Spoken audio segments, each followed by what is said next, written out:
Meow, my friends. It seems the Hermit Kingdom is doubling down on its frequent flyer miles to the frozen tundras of Eastern Europe. Hold on to your fur, because this tale of international intrigue is wilder than a catnip-fueled escapade. In a twist that would make even the most hardened diplomat's whiskers twitch, North Korea is gearing up to send more troops to Russia. Why, you ask? Well, apparently, losing 4,000 out of 12,000 soldiers in Ukraine wasn't quite enough for the supreme leader. That's right, 1/3 of Kim's finest have already gone to the great kimchi factory in the sky. But fear not, the man with the world's most indestructible hairstyle has a plan. More cannon fodder.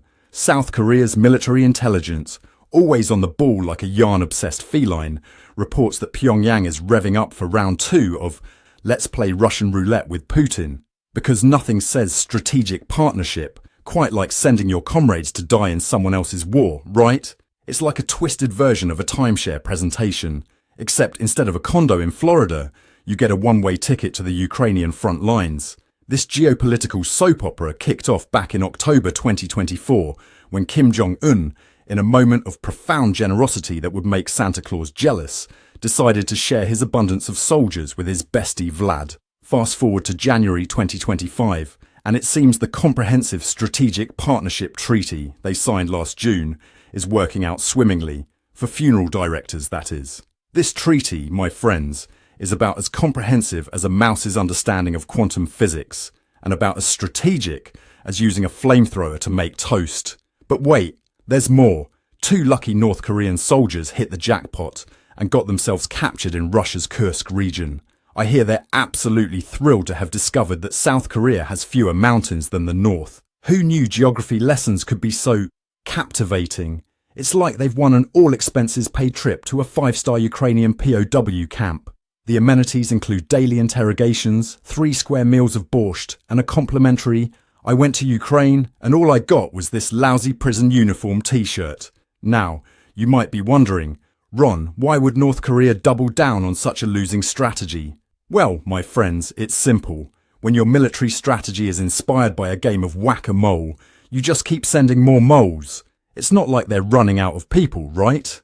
Oh wait, I guess when your country's main exports are empty threats and bad haircuts, you've got to diversify your portfolio somehow. But let's not forget the real winner here, Russia. They're getting a great deal. For the low price of $2,000 per soldier, they get brave warriors who believe South Korea is just a flat pancake with a few hills. Talk about value for money. It's like getting a Michelin-starred chef to flip burgers at your local fast food joint. And the best part?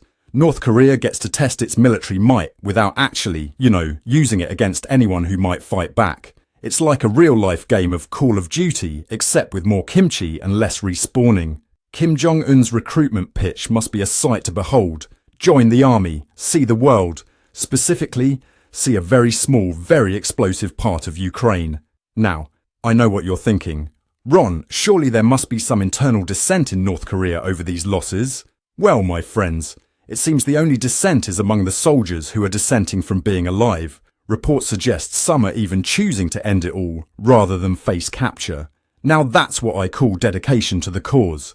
It's like they're competing for the most committed to the Supreme Leader's Bizarre Whims award. First prize is a one-way ticket to not Ukraine. But fear not, for Kim Jong-un has a backup plan. If this whole sending troops thing doesn't work out, he's got a stockpile of sophisticated weaponry ready to go.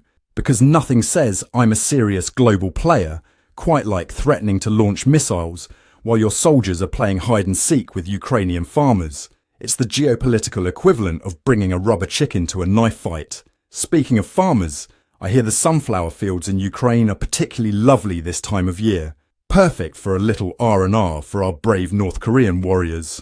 Just watch out for those pesky tractors. I hear they have a habit of towing away tanks. It's like a twisted version of Farmville, where the crops are explosives and the livestock are armoured vehicles. Now, let's talk about the economic brilliance of this move. North Korea, in its infinite wisdom, has decided that the best way to boost its economy is by exporting its most valuable resource, people who are really good at marching in synchronized formations. They've also thrown in some artillery pieces because nothing says we're here to help quite like a few dozen howitzers. It's like bringing a flamethrower to a potluck dinner. Sure, it'll get the job done, but is it really necessary? The international community, always quick to respond with strongly worded letters and furrowed brows, has reacted with all the ferocity of a sleepy kitten. The UN Security Council is reportedly drafting a resolution to condemn these actions, which I'm sure will have Kim Jong-un quaking in his platform shoes. Meanwhile, the US is considering adding even more sanctions to North Korea, because apparently being the most sanctioned country in the world just isn't enough of an achievement. But let's not forget the real victims here, the poor North Korean soldiers who thought they were signing up for a fun cultural exchange program. Imagine their surprise when they realized that exchange meant exchanging gunfire and cultural meant learning how to say please don't shoot in Ukrainian. It's like showing up for a cooking class and finding out you're the main ingredient. In the grand scheme of things, this development is about as surprising as finding out that water is wet. North Korea and Russia, the dynamic duo of international pariahs, teaming up to thumb their noses at the West. It's like watching a buddy cop movie where both cops are the bad guys, and the plot is written by a committee of conspiracy theorists hopped up on energy drinks and paranoia. Now, my friends, if you're enjoying this geopolitical circus as much as I am, don't forget to like and subscribe. It's not like North Korea's watching, or are they? Actually, given their track record with modern technology, I think we're safe. They're probably still trying to figure out how to turn on the computer. As we watch this military merry-go-round spin faster and faster, one can't help but wonder, is this the dawn of a new era in international relations, or just another chapter in the long-running comedy series Kim and Vlad's Excellent Adventure? Only time will tell. But one thing's for sure, in the game of global politics, North Korea is playing 4D chess, with checkers pieces, while blindfolded, and the board is on fire. So, as North Korea prepares to send more of its finest to the meat grinder that is the Ukrainian conflict, we can only sit back, grab some popcorn, and watch the show unfold. It's like a train wreck in slow motion, except the train is nuclear powered and the tracks are made of geopolitical tensions. In conclusion, my feline friends, this tale of troops, treaties, and tremendous miscalculations serves as a reminder that in the world of international politics, reality is often stranger than fiction. And if you think this story is as crazy as Kim's haircut, hit that like button faster than a North Korean soldier can say, I didn't sign up for this. We'll be back with more stories soon.